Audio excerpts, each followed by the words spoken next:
This is a shot in Iron Man, a movie created by 500 VFX artists over a 1-year period with a budget of $140 million. And I'm gonna recreate it with a budget of $20 in 1 week to see if I can become the next Iron Man. When Iron Man came out 16 years ago, it started the Marvel Universe we know and sometimes love. There's one scene that I'm sure we all remember well. The perfect sales pitch for the mass destructive weapon, Jericho, that ends with this incredible shot. I've always wanted to recreate this shot, but since I don't live anywhere close to a desert, and of course managed to forget the launch codes to my missiles, I knew I had to get creative. I found a mountain I wanted to shoot on, but I didn't feel like walking for hours, so I decided to try and drive up the trail instead. I was quickly met with defenses, but they were no match for my girlfriend. Eventually though, I realized it was time to maybe start walking. After about an hour, I was met with stunning views, and even better, a long flat ground with hills in the background just like the movie. I set up the camera and quickly shot the video while the sun was out, and here are the 3 clips I ended up with. I decided to not recreate it shot by shot because that would mean double the VFX work. So instead, I decided to shoot 3 shots, 1 for the missile launch, 1 in the air, and of course, the money shot itself.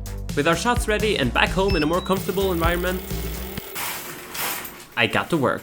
I wanted to start with the hardest shot, so I got to work making an explosion. And my software of choice for this is Houdini, or according to my girlfriend, my other girlfriend. And if you're not familiar with Houdini, it's the simulation king of 3D, but I just use it for everything because I'm too lazy to learn another 3D software. Anyways, making an explosion in Houdini is both super easy and super hard at the same time. You can hit the explosion button, but that will give you this abomination. So instead, we're gonna create it from scratch. You might remember from school that fire requires oxygen, heat, and fuel, and the same is true in Houdini. It's trying its best to replicate real life, to create effects that look like real life. So let's feed fuel, heat, and oxygen into our sim. Well, technically oxygen is always present in a Houdini simulation, and heat is called temperature and fuel flame, but that's not super important. And with this, we actually get fire. In order to turn this into an explosion, again, let's look to real life and shoot the fuel outwards. This will aerate it and ignite it all at once, giving us an explosion. So let's do this in Houdini by creating these particles shooting outwards and then converting them to fuel and heat for the simulation. Now, there's of course a lot of tweaking involved to get it to look exactly how you want, but eventually I got a result I was happy with. So with an explosion created and clearly a lot of compositing work in front of me, my next task was to create 24 more. Which really isn't that hard in Houdini. I just choose where I want each explosion to happen, randomize some values like the speed, size, direction, and forces, and suddenly I have a whole row of explosions. Awesome. Next, let's do the missiles. I draw a curve from each exploding point into the air and add some noise to it. I then use a carved node to animate these missiles I found online along it. Next, I create a simple thruster fire using similar techniques to the explosion and add that to the missiles. Finally, I did a smoke simulation for the missiles, but this ended up being a bit too heavy for my machine, so I split it up into 2 simulations. All I had left now was the shockwave, which ended up being a bit more frustrating than I'd anticipated. I created a growth solver and timed this up with the Iron Man reference. Next, I emitted particles from the edge of this growth shooting forwards and turned that into smoke that I fed into the smoke simulation. I then simulated this but could not get it to look right. I went through a lot of iterations and probably spent a whole day on this alone. Eventually though, I managed to get something I was happy enough with by continually tweaking the simulation values. I also made sure to split this into 4 simulations depending on how close they were to the camera, so I could simulate everything at the highest possible quality. This visualization also happened to look quite cool for some reason. With everything finally ready, I rendered it all out in a few different passes, and here's what the raw renders look like on top of the footage. We'll do the compositing for this in a second, but first, let's do the other shots. Again, let's do the harder of the 2, which is this shot in the air of the missile splitting up into 24 smaller missiles that take off towards the ground. Like most aerial shots, it was easy to 3D track since there wasn't much movement. I'm horrible at animating, so instead of animating the missiles flying past the camera and falling down, I decided to simulate it. This will also give me the most accurate result. So I set up the simulation and made sure to keep gravity off until I wanted it to fall, which gave me a result I was happy with. Next, I cut some holes in the missile and filled it with smaller missiles. I then simulated the surface of the missile blowing off, and I added extra air resistance to this simulation so they would fly towards the camera. After, I simulated the smaller missiles shooting out of the big missile and created a custom force that would propel them forwards in the direction they are facing that turns on midway through the sim. I could then turn on the thrusters I created earlier at the same time so it looks like they are causing it. Lastly, I added smoke trails behind all the missiles and rendered this shot out in a few different passes as well.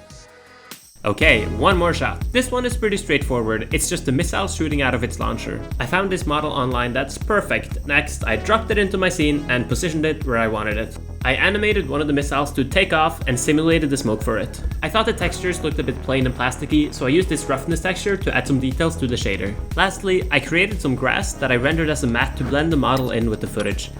I also used this grass as my shadow catcher, which was the final step for the 3D portion of this shot. Now, let's move on to compositing.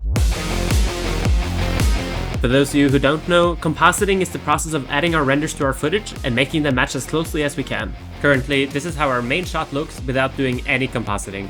I start by splitting the explosion into different layers and then make the fire portion more red and add some glow. I then make the smoke brighter and use a few different noises to add some color to it. This is a great way to make your explosions look more realistic, because in real life, smoke is rarely just one color. I did some minor tweaks to the missiles and trails, but noticed an unsatisfyingly lack of missiles in the middle, so I copied one of the other ones and moved it into position. The explosions alone felt a bit too clean, and this is where the $20 comes in. I bought some dust explosion assets to add some variation and realism to the shot. I placed them in various locations and made sure to put some in between the explosions as well to blend them in better. I then faked the sun lighting by making the left side darker than the right and added some light from the explosions. In the movie, we see these 3 giant dirt explosions right before the shockwave hits the camera. And not wanting to be outdone by Tony, I created 5 giant dirt blasts by just scaling up the assets. Something wasn't looking quite right, so I took a look at the black levels and noticed mine were too dark. So I lifted everything slightly to make it fit better. For the shockwave, I made it more and more visible as it got closer to camera, and used the ending of this shockwave asset to make sure the camera was fully covered by the shockwave. I also graded this snow asset black to look as if some ash was mixed into the shockwave as well. I couldn't quite get the camera shake to look right, so I just tracked the camera shake from the movie and applied that to my shot. I then rotoed myself, added some lens dirt grain and camera shake, and the shot was done. I'm not gonna bore you with the compositing of the other 2 shots, because they were done in a similar way, so let's just time-lapse them and approve them as well. To finish the sequence, I did a quick grade in DaVinci to make the VFX pop. And if you're interested in learning VFX yourself, I've actually just made a beginner course teaching Houdini by making an explosion using the exact same methods I used in this video. I'll have that link below, and maybe you'll find a promo code there too. Now, enjoy the final video, and after, I'll show it side by side with the Iron Man sequence.